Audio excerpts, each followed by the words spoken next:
Hi, I'm Karina. I'm from Lifting Pins and Needles, and I'm coming to you from the beach. Look at this.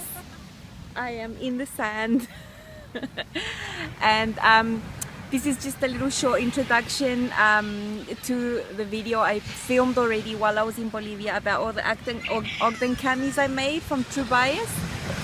I hope you can hear the sound. The waves are making a lot of noise and there's people, you know. So I decided to make the Ogden Cami because it was a really easy make, and I was just pressed for time and trying to make so many things in October, knowing that in November I wasn't going to be sewing at all. So that's how I've been able to still show you some things on the channel.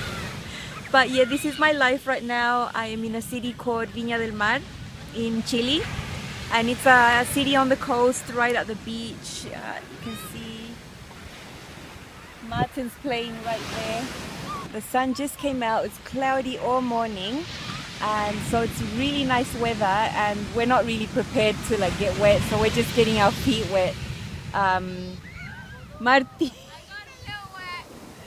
Yeah, stop it, get out. Huh? We've got our little shoes there. I'm filming. So we've been waiting for days to be able to come here when it was sunny and hot. I'm wearing my Ogden Cami, my colorful silk one, and just jeans.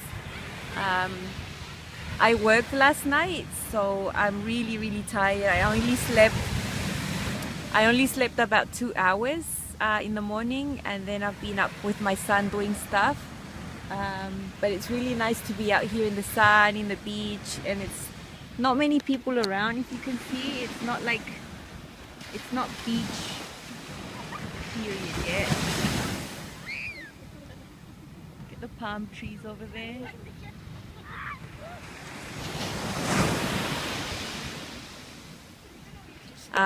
Martin, he loves to play, and anytime we come and we're fully dressed, he ends up getting soaking wet.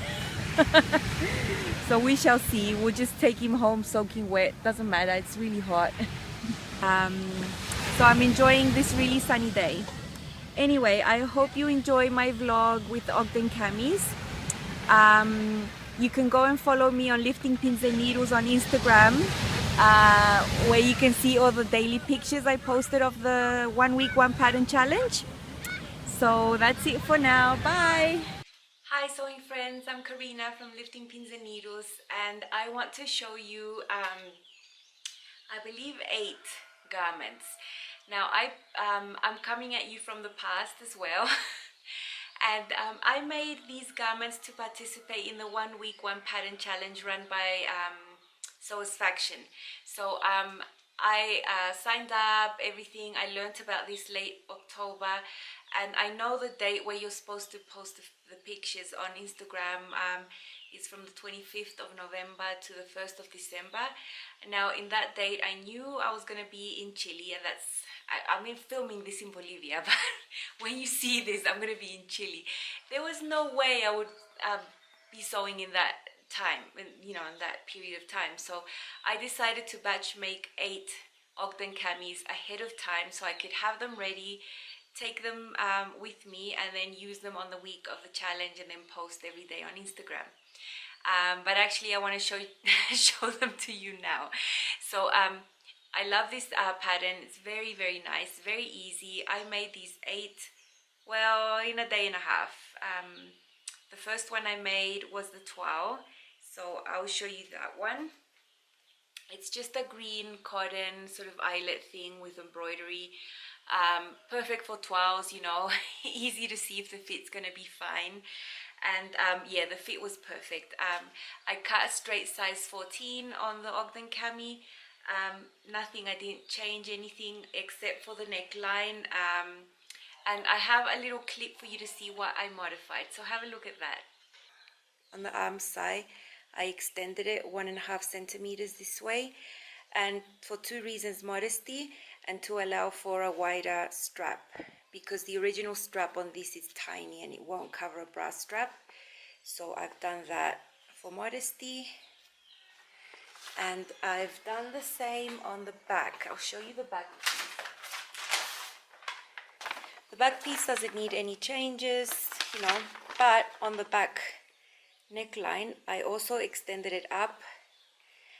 So this is the first one. It fits fine. It was perfect. This is the length that it comes in, you know, and I think most people have heard that the Ogden Cami comes way too low, or the straps, they've had to shorten the straps, or that the straps are too small. So I always alter that, you know.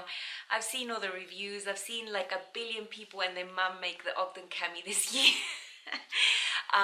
So I widened my straps. I altered this part, made it a little bit wider, and the back neckline I raised by 1 centimeter, which is not much, but it's enough. So it's hard to tell what the front and the back are. So on the back facing here, I just hand stitched a little dark green thing there to symbolize that this is the back. Now if I had my own customized labels, which I don't have and I probably never have, I'd probably put that on the back and that would tell me that's the back. But for most of these, I have hand sewn on some contrasting color in the inside of the facing so that I know what's what. So this cami, I love it. I love a clean finish. I love a big facing. I'm a fan of facings. I'm nothing against them. I prefer them 1,000 billion times before doing bias binding and stuff on necklines. So the facing's quite long, and for this particular fabric, because it's full of little holes, yeah, I wanted the facing long enough to cover my bra so that I'm not showing anything, and if a little bit of skin shows from my midsection through the holes, who cares? So that is the first one. So when I finished this, I knew that the rest were going to fit fine, you know, perfect. So I just went ahead and batch cut them. I was one night, I think I started at like 8 p.m. and I finished at midnight, and I cut them all up. And for some of these, you probably would have seen me use the same fabric with something else, because I had a bit left over, and this doesn't take up much fabric at all. It's all cut on the grain line. So the one I'm wearing now, I have made a dress. It's a dress I cloned from a ready-to-wear, and I'll try to find the picture. I'll put it in here. I had about 70 centimeters left, enough for this and the facing, so I'm not going to show you the details.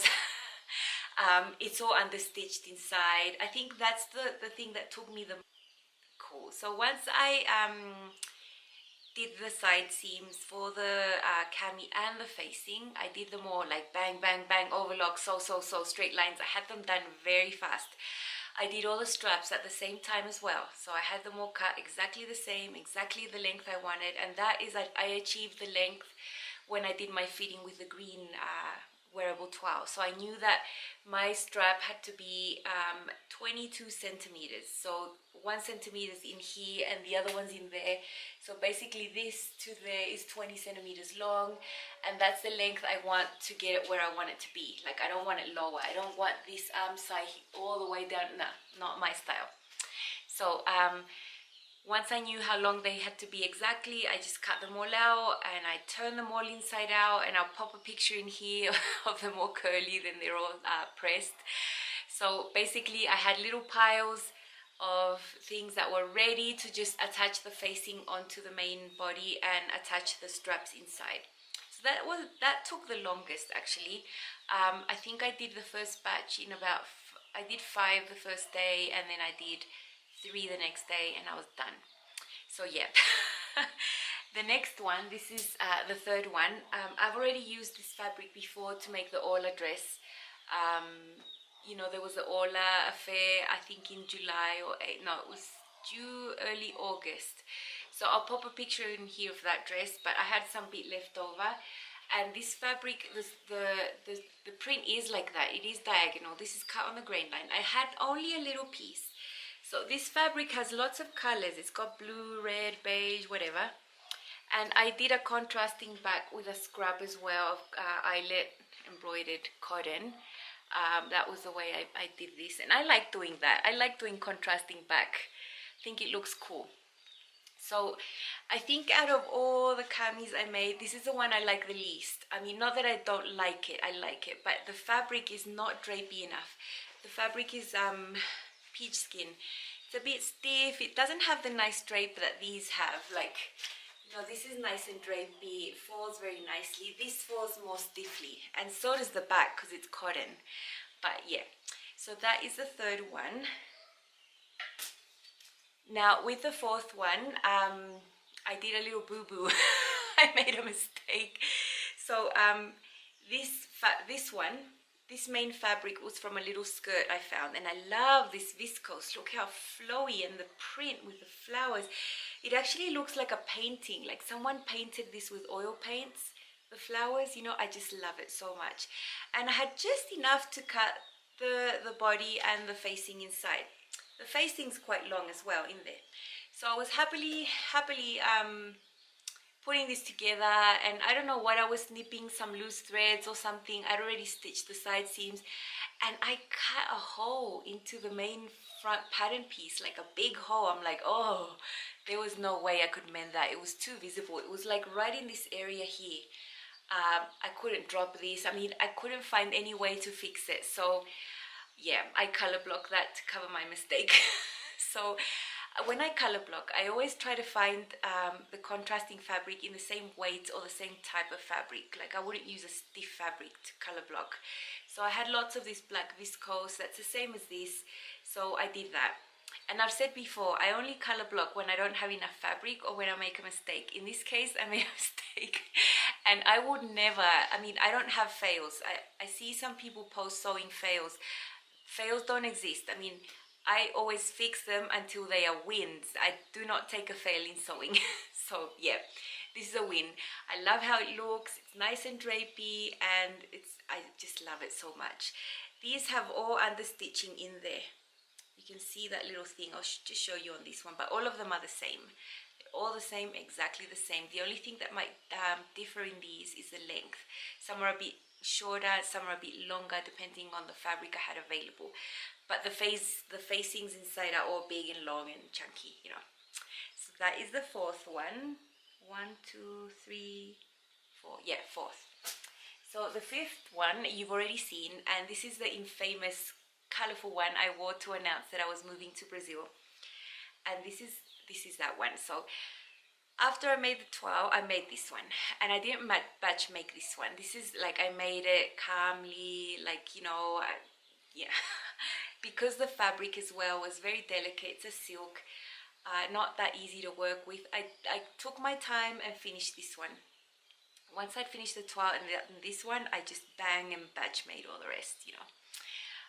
So yeah, you've already seen this one before. I really love it, and it's going to be really, really versatile for me. And it's just my color palette. I love bright colors. So that is the fifth one. The sixth one is the most versatile one of all, and this is a black one, just black.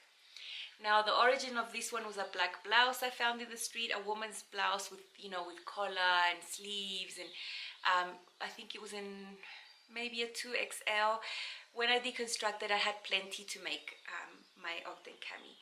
And the thing I did at the back was I left the button placket from the front of the original skirt and I put it at the back.